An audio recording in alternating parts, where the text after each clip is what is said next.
Welcome to the online Sunday service from the Unitarian Universalist Church of the Shenandoah Valley for December 6, 2020. Our theme today is Advent, and we're introducing a new monthly theme for December of Ideas About God.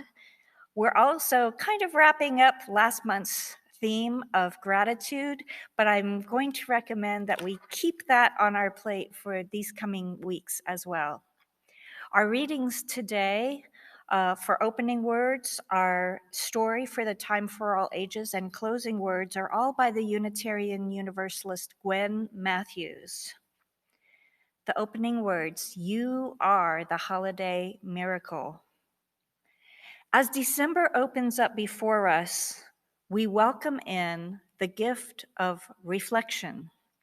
We turn toward our holiday celebrations and search for common threads of meaning.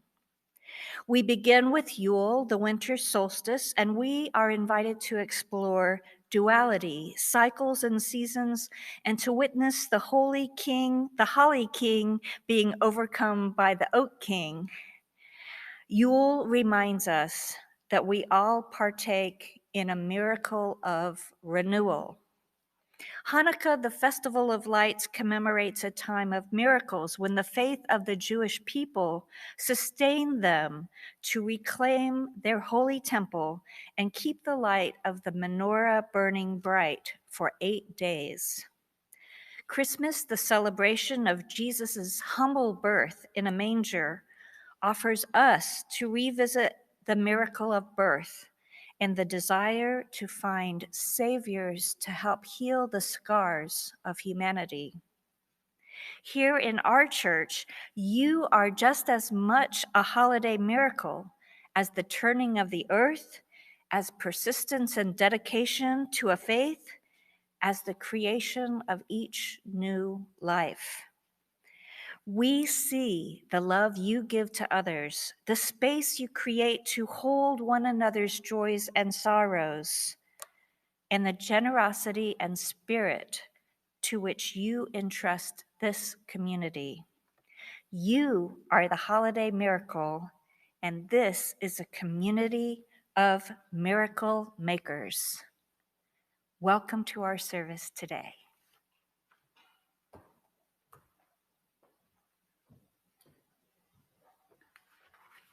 Welcome, everyone.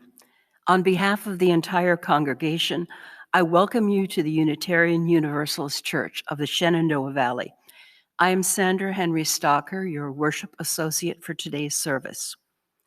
We gather together with our doubts as well as our convictions, with our fears and our hopes, with our failures and our aspirations, with our sorrows and our joys.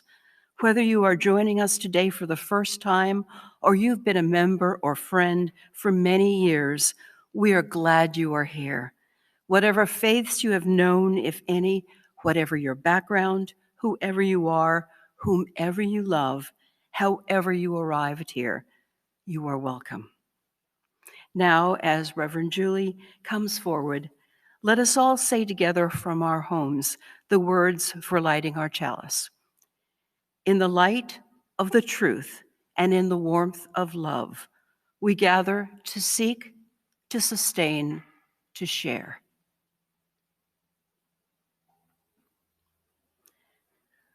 And I invite you to join with me as we say our covenant. Love is the spirit of this church. The quest for truth is its sacrament, to dwell together in peace, to seek the truth in freedom, and to help our neighbor. To these ends, we covenant one with another.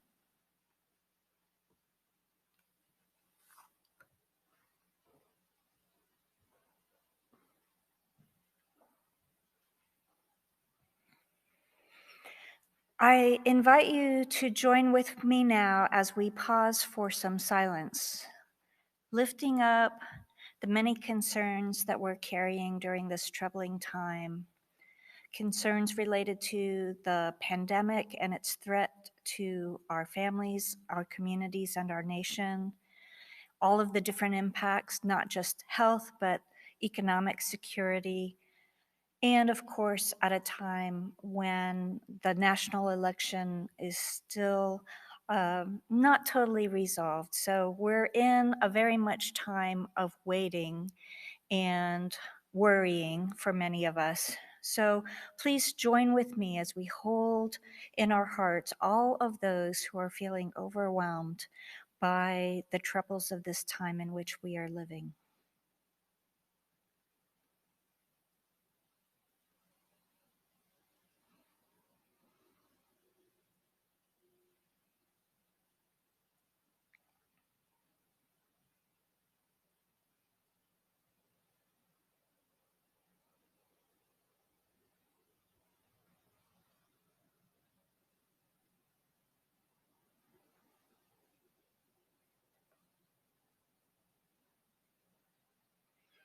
May we join together with courage and compassion as we move through these darker months ahead.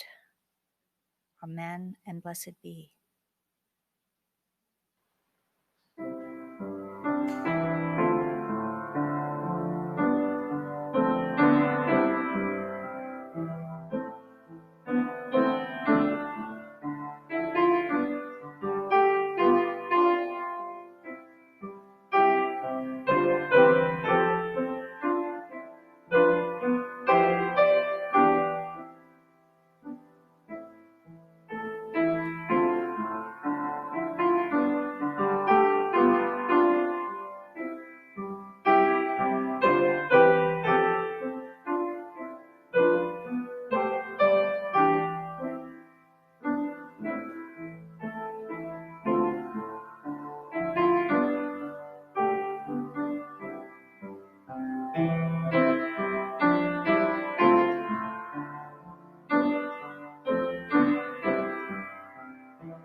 For our time for all ages, I will share A Baby Was Born.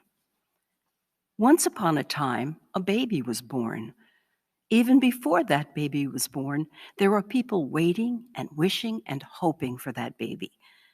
The people who were waiting and wishing and hoping for that baby didn't know exactly what that baby would be like. And so they wondered, would the baby have a smile so warm that it could melt the coldest snow and ice? Would the baby have a voice so strong that it could shake the very mountains? Would the baby be so courageous that all would be comforted, even during the most ferocious storms? Would the baby show the world so much love that peace would settle into even the most hardened hearts? But even as they asked these questions, as they imagined what the baby might be like, the people who were waiting and wishing and hoping for the baby already believed that the baby would indeed have a warm smile, a strong voice, a courageous spirit, and a loving heart. And they weren't wrong. When Jesus was born, his tiny body was wrapped up to keep out the cold. He was laid down on a straw in a trough that was used to feed the animals inside of a barn. His young parents, proud and exhausted, had been forced to take a long journey far from home. Jesus' parents were two of the people who had been waiting and wishing and hoping for him to be born. But there were people who had been waiting and wishing and hoping for Jesus to come, other people. These people saw hurt and suffering in the world, and they believed that this new baby, Jesus, could use his voice to spread a message of love and peace, and they knew it would take courage for him to do so. But Jesus wasn't the only baby that people have waited and wished and hoped for. people also waited and wished and hoped for you. Once upon a time, you were born, but even before you were born, there were people waiting and wishing and hoping for you. But those people who were wishing and waiting and hoping for you didn't know exactly what you would be like, and so they wondered, would you be kind? Would you be brave? Would you show love? Would you spread peace and joy? But even as they asked these questions, as the people who were waiting and wishing and hoping for you imagined what you might be like, what kind of person you would grow up to be, they already believed that you would be kind and brave and loving, and that you would spread peace and joy in our world. They knew that you could ease the suffering and hurt in the world, and that you would speak out against oppression and violence. And they weren't wrong.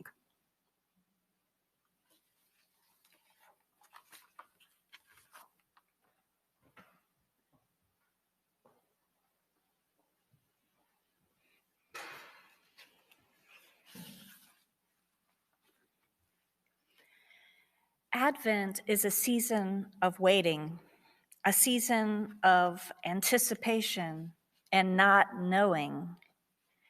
In today's message, we will take a little time to look at the awkward and uncomfortable experience of waiting and not knowing.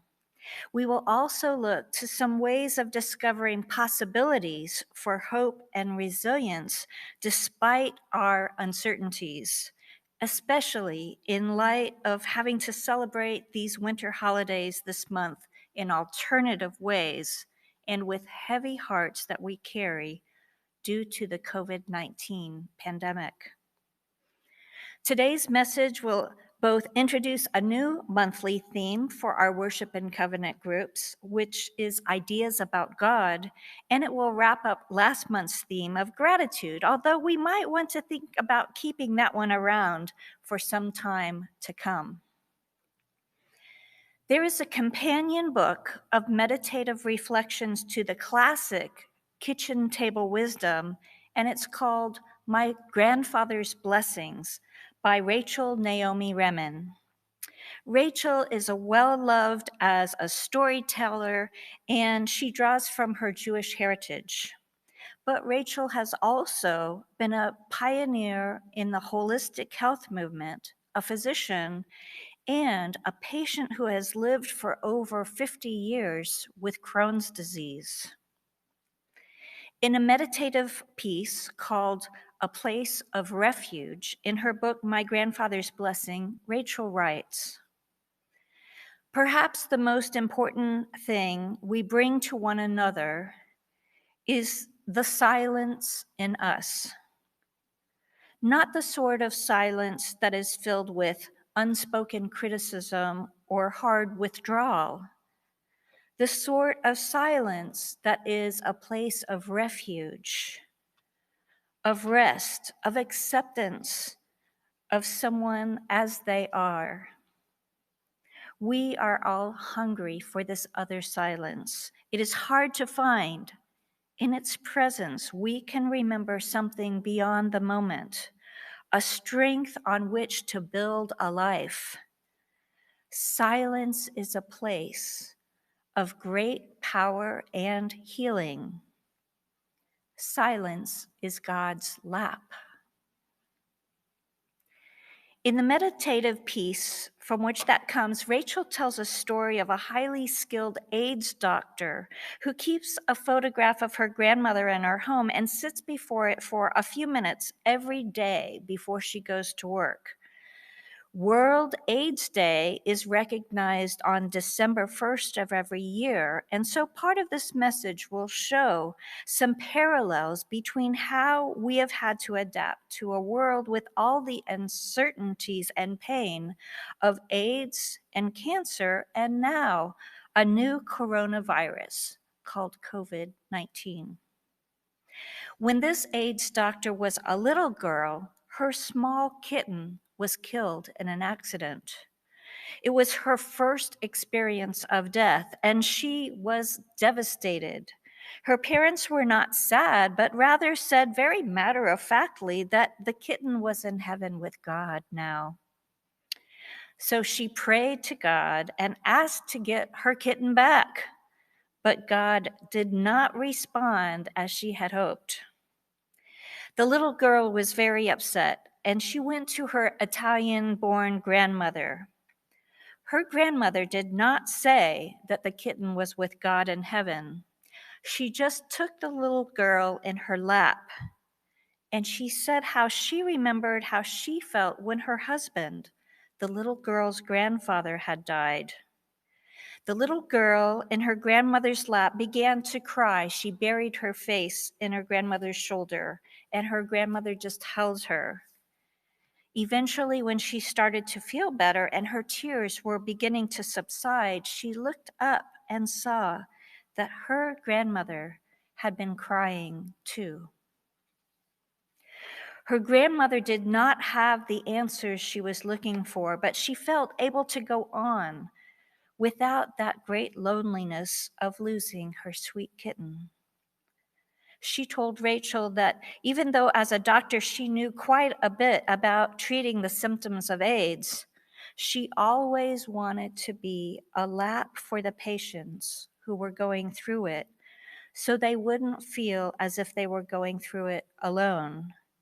And that is why she looked at her grandmother's photo each day before heading off to work. Rachel completes her story about the AIDS doctor and her grandmother with these words. Taking refuge does not mean hiding from life.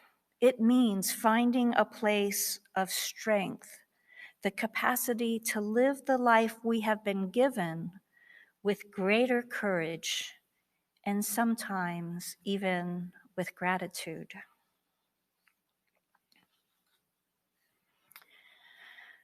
We live in a time when HIV and AIDS affects so many people, as does various forms of cancer, and they've touched almost every family that we know of. And now we are just beginning to learn about COVID-19. By coming together in a community such as ours, we create a place of refuge, the kind Rachel Naomi Remen describes, a place where we don't know all of the answers to the difficult questions, but by the silent witness of our presence, we create a place of strength, comfort, and courage. Facing the reality of HIV, AIDS, cancer, and now COVID is just one example of the kind of anticipation that we feel in the winter months of our lives. These times of waiting and not knowing. Sometimes we can rest from all the pressures, but oftentimes we struggle to resist being overtaken by worry and anxiety. It is a time when, despite the many overtures and gestures of support, we often feel alone and isolated from the rest of life.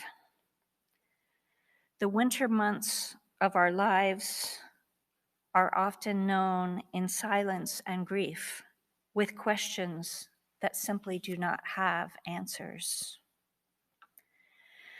But you know, the resilience of our life spirit is also present in these winter months of anticipation and waiting. We often bravely kindle small flames of hope that we can muster so that along with some feelings of dread over what might lie ahead, we carry small flickers of hope. These small flames of hope are symbolized in the various candle lighting rituals of our winter holidays, and the playful inclinations we have to fill our home with greenery and colored light displays to brighten the winter darkness surrounding us. The resilience of the life spirit within us is tended by these lights in the darkness, these small flames of hope that can keep us going. The winter holidays are difficult for so many of us, and it's up to us to devise all these various ways to keep that flame, even if it's just a spark, alive. For some of us, it's the anticipation of gifts to open, the surprise of unwrapping a beautifully boxed present. For others, it's the anticipation of holiday meals with special food and drinks, even though this year, of course, we will be much less able to do that and will be eating more on the other side of two ends of a video screen, or maybe even multiple video screens at the same time. It's always exciting when the holidays include, though, a new addition to our constellation of family and friends, whether it's a baby or a new partner, or perhaps a returning loved one who has been absent from our gatherings for years. Many of us are trying to keep a flame, a spark of hope, also despite the commercial pressures of the season. We look for ways to personalize and localize our gift-giving traditions, whether it's offering something handmade as we're doing in our auction, or donating to a charity instead of a material gift, or perhaps regifting a tradition we've supported for several years, taking a practically new object that we haven't been able to use and offering it as a gift to someone else who may enjoy or find a practical use for it. It's a creative form of recycling. One of the ways that I find most refreshing about new twists of coping with the winter holidays is our growing awareness of the gift of time. We are realizing the non-material values of just devoting our time to the special people and projects in our lives, setting aside time from our schedules to be sure that we're together over meals or activities or in touch over long distances for some heart-to-heart conversation. Celebrating the holidays with a gift of time is a healthy alternative to our market-driven economy that urges us to spend more and more on things that we don't need or won't use. The gift of time helps us appreciate the many non-material values that enrich our lives. Commitment to our gifts of time allow us to cultivate an ongoing practice of gratitude. I noticed several of my friends and colleagues on Facebook have taken part in the 30 days of gratitude exercise of November to coincide with the Thanksgiving holiday. The harder a time you may be having in your current life, the more difficult it can be to just think of one thing you can be genuinely grateful for. A lot of us are feeling that right now. But it's during those hardest times that the exercise can actually be the most helpful. Finding those daily little joys in life is another way of keeping that flame of life going through the dark winter months of our lives. Rachel Naomi Remen tells another story in the same book, and it is about a well-respected cancer surgeon who confided in her over his deep depression. Despite being known for getting excellent results through his part of cancer treatment, this physician complained that he had a hard time just getting out of bed to see the same cancer symptoms appearing in his patients day after day, even though he'd known in his career that he had helped hundreds of people. Rachel suggested to this physician an experiment. It was an experiment with a practice of gratitude. And this was his assignment, which she asked him to do and then report back to her with his results. She asked the physician named Josh to set aside just 15 minutes each day to briefly write down the answers to these 3 questions. What surprised me today? What moved me or touched me today? And what inspired me today? This exercise, frankly, wasn't easy for Josh. For the first few days, he could not think of any answers. He told Rachel, nothing, nothing, and nothing. Now, on top of being depressed, this highly respected physician felt like a failure at this exercise. So Rachel suggested that he might try a different approach. She said he might try looking at the situations and people he encountered on a daily basis through the lens of a novelist or a journalist, maybe even a poet, with an eye for the stories that he saw unfolding. Gradually, Josh was able to document the occasions in which he was surprised, touched, and inspired. Sometimes it was the reduction in the size of a particular cancer or a positive result to a new medication. Other times it was his experience of seeing his patients in a new way, seeing how they were finding their ways through great pain and darkness by hanging on to a thread of love in their lives, a small flame of triumph over their pain, and sometimes in the face of impending death. Usually, Josh would make note of these observations at the end of his day, but gradually he became more aware of these moments of surprise and inspiration as they were occurring. One day, he was meeting with a 38-year-old woman with ovarian cancer. This was a routine follow-up visit, so she had brought her kids in with her. A 4-year-old sat in her lap, and a 6-year-old leaned against her chair.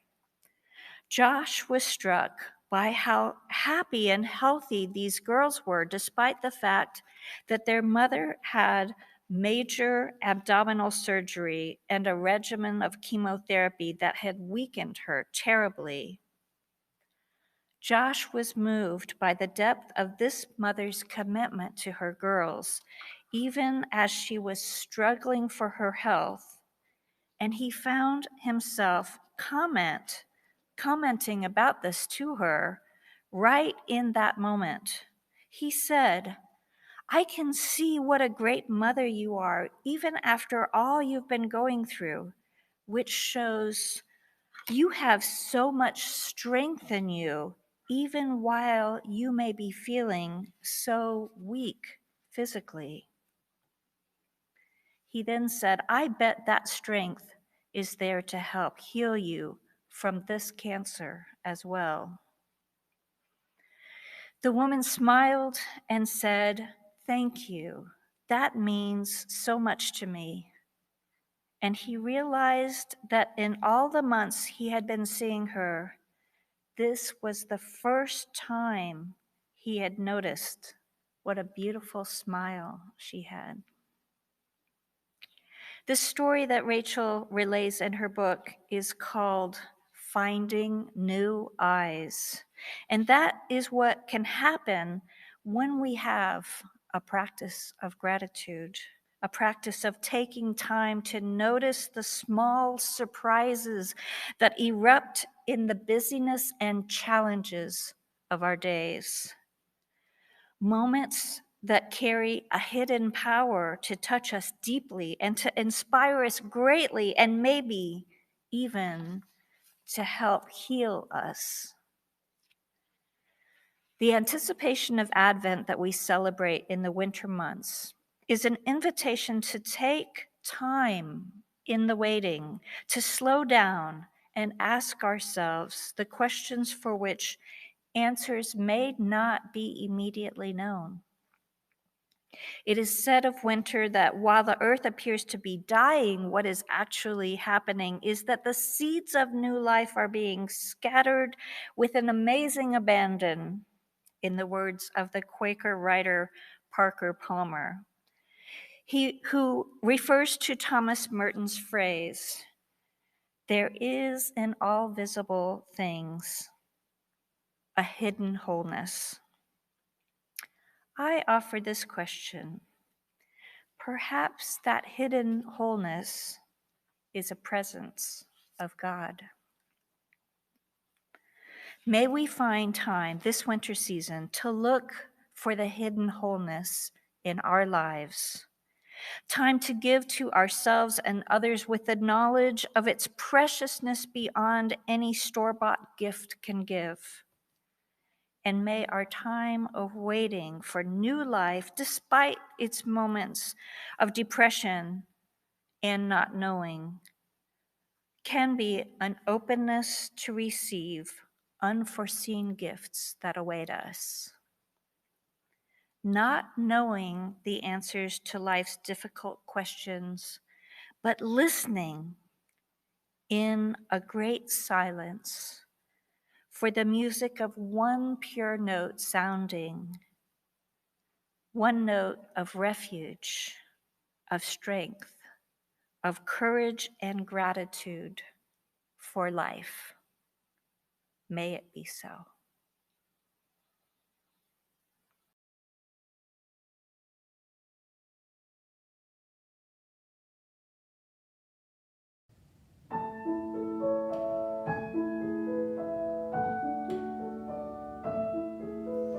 Peace, peace, peace on earth and goodwill to all. This is a time for joy. This is a time for love. Now let us all sing together of peace, peace, peace on earth.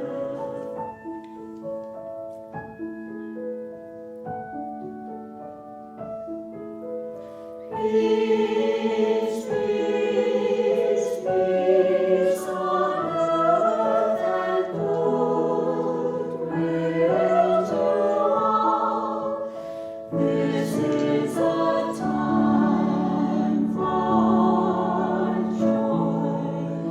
This is a time for love. Now let us all sing together of peace, peace, peace on earth.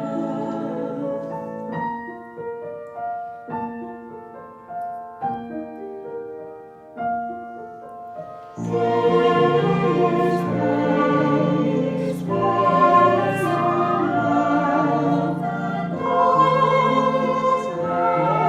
to all. This is the time for joy. This is the time for joy. Let us all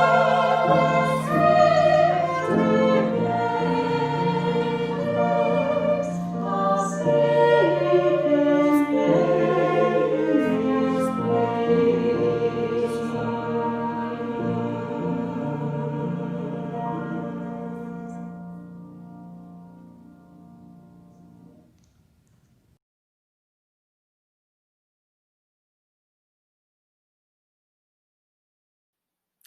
As Reverend Julie extinguishes the flame, let us say together from our homes the words for extinguishing our chalice. We extinguish this flame, but not the light of truth, the warmth of our community, or the fire of commitment. These we carry in our hearts until we meet again.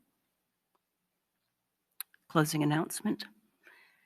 The purpose of the church is to encourage all who gather to grow more generous in spirit and in action.